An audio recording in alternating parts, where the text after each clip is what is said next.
So last week we had the reading about the Good Samaritan, and we talked a lot about how we can create joy for ourselves by helping others and creating joy in others' life. But there's another type of joy that I want to talk about today. For that, we turn to the gospel, the story of Mary and Martha. And Mary, who sat at the Lord's feet and listened to what Christ was saying. Mary here is contrasted with Martha, who was busying herself in the kitchen, getting things ready, and I guess throwing pots and pans and dishes around and pretty exasperated. And she says to Jesus, "Don't you care that I'm doing basically all the grunt work by myself?" Now, grunt's my word. That's not in here, but that's what I think she would have been saying under her breath at least. So Christ gives her not a whole lot of sympathy, it seems, right? So I wonder what's going on here. One of the main lessons we can take from this gospel reading, I think, is this. We may be well organized, we may be very detail oriented, and even people who give of ourselves tirelessly. But that should not get in the way of two very important things. When those we meet need simply our silent presence, or when it is us that needs Christ's presence. Both of these occasions are one when we must pay close attention to what's right before us so that we can respond in a beneficial way. Setting the background, this is the home of Mary and Martha as well as the home of Lazarus.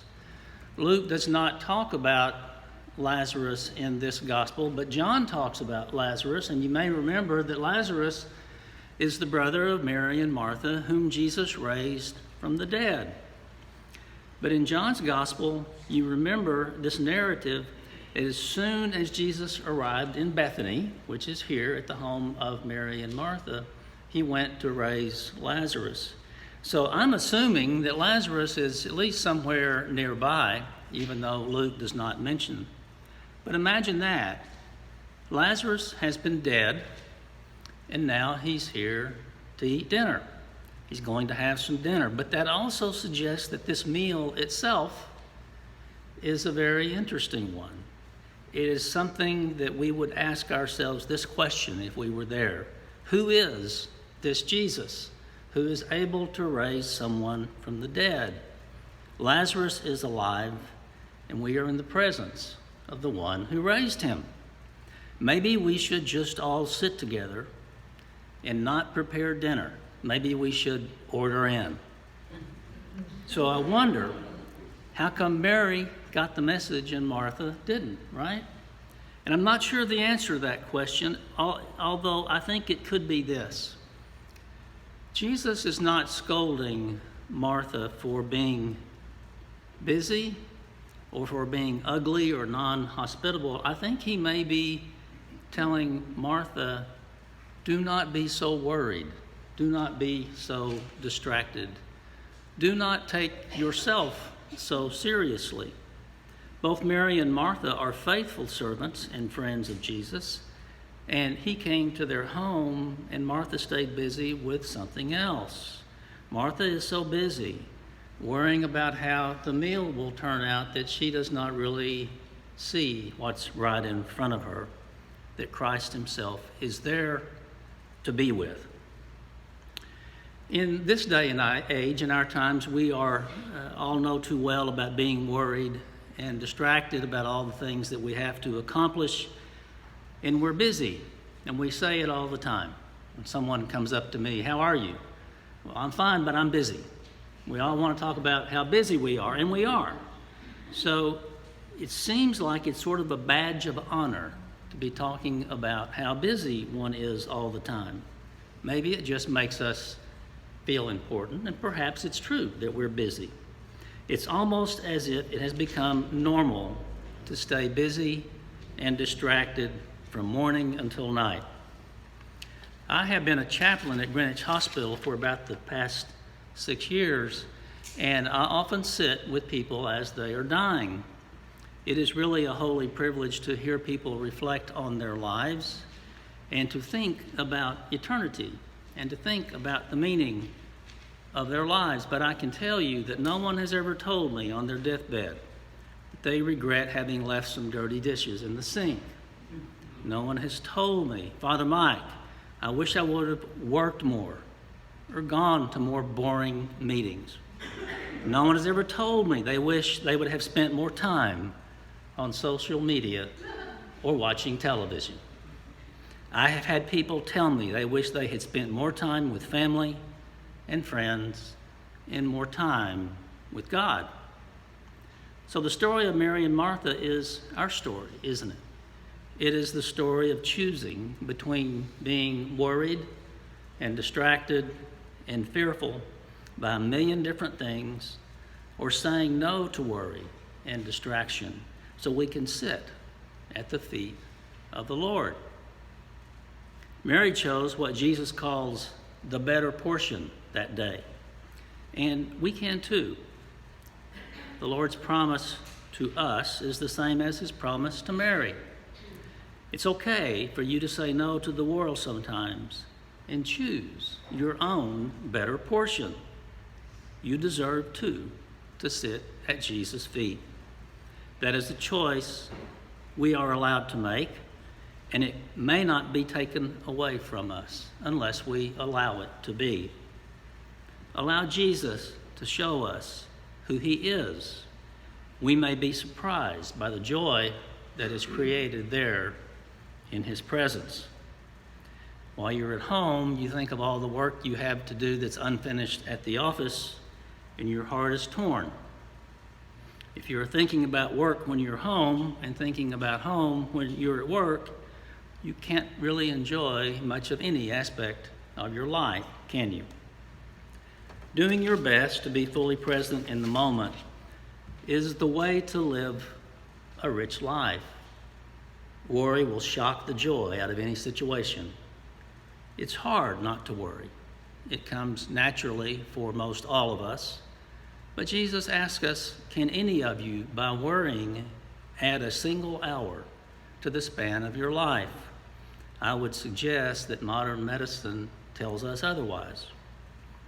Martha is so worried and distracted that she can't concentrate on what is most important in front of her.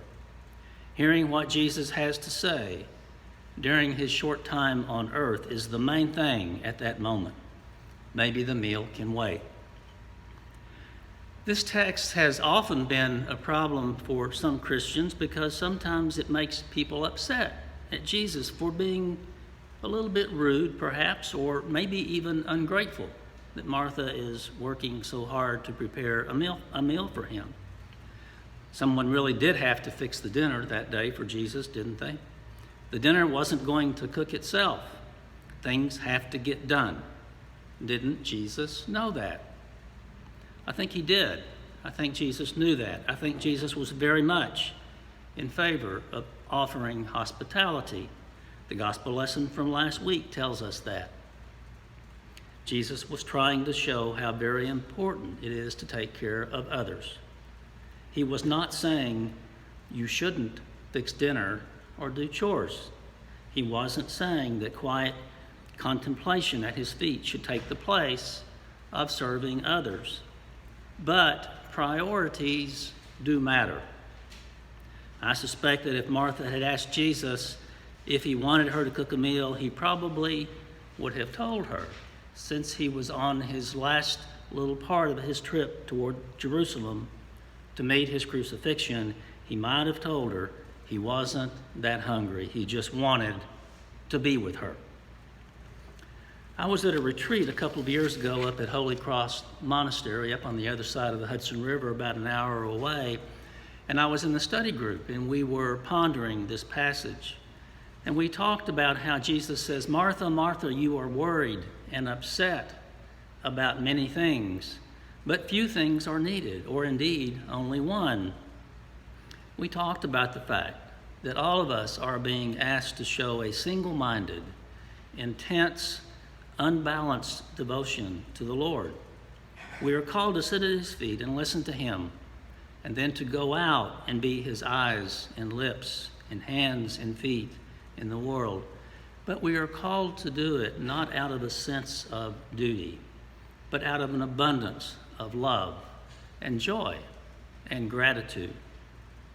As it turns out, Martha had, I think, an additional problem that day. On that one day, perhaps her problem was not so much that she was cooking instead of sitting at Jesus' feet. It was her attitude about it. She was saying something like, "I'm so busy and I have to cook for Jesus." What she could have said was, "It's so busy and I get to cook for Jesus. Look who's here." Or she could have said, "I will leave all this and sit at Jesus' feet and listen to him. I will worry more about my spirit than about someone else's dinner." Martha needed to be attentive to Jesus on that day. Jesus said there is only one thing that is needed. Mary chose it, and it won't be taken from her. He didn't say what the one thing was, though. Why didn't he say what it was? You remember in last week's gospel, he did say what it was. We talked about it being up there.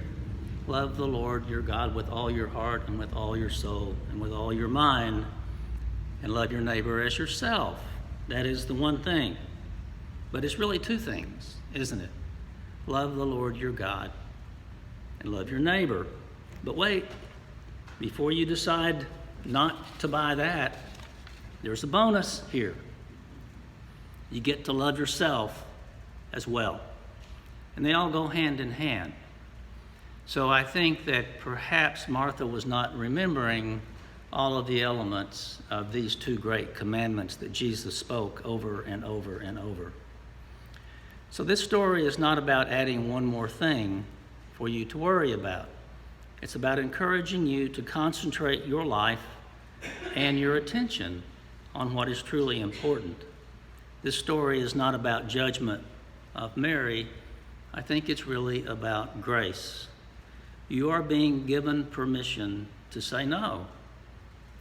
If you are going to choose to be devoted to Christ and spend time with him, you are going to have to say no to other things sometimes. Maybe it will be no to keeping your house perfect, or no to staying late at work, or no to heading up that extra project. Maybe it will mean saying no to Sunday soccer practice or to travel hockey. You are being given permission to choose the better portion and bask at the feet of Christ. We are to be fearlessly open to those around us, yes, outrageously joyous and unabashedly true to our mission, demonstrating the love of God through Christ to the church and to the world. But one can't demonstrate that love to others, or perhaps even trust in that love ourselves, unless we feel it for ourselves. So next time you feel Christ's presence, just sit and enjoy. Step into that moment with all of your heart and your soul.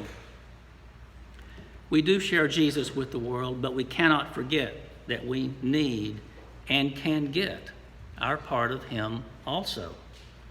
Don't hold on to the thought that all of our duty is about others. It is also about ourselves. Find the time to bring all of your thoughts and your prayers to God. Every so often, stop doing what you think is your priority checklist of duties and just sit. Just sit. I once had a friend in high school, my best friend in high school, whose mother was a rather countrified girl. Grew up in a little town called Dimmitt, Texas, farm country, and my best friend's mother was a wonderful homemaker. She was always busy doing things, keeping the house straight, cooking. She always wore very prim and proper dresses around the house at all times of the day. I think she must have slept in them, I don't know.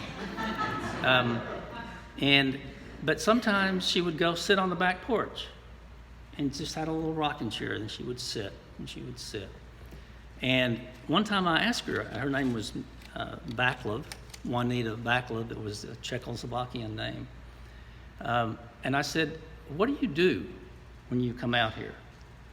She says, well, sometimes I sits and thinks. Sometimes I just sits.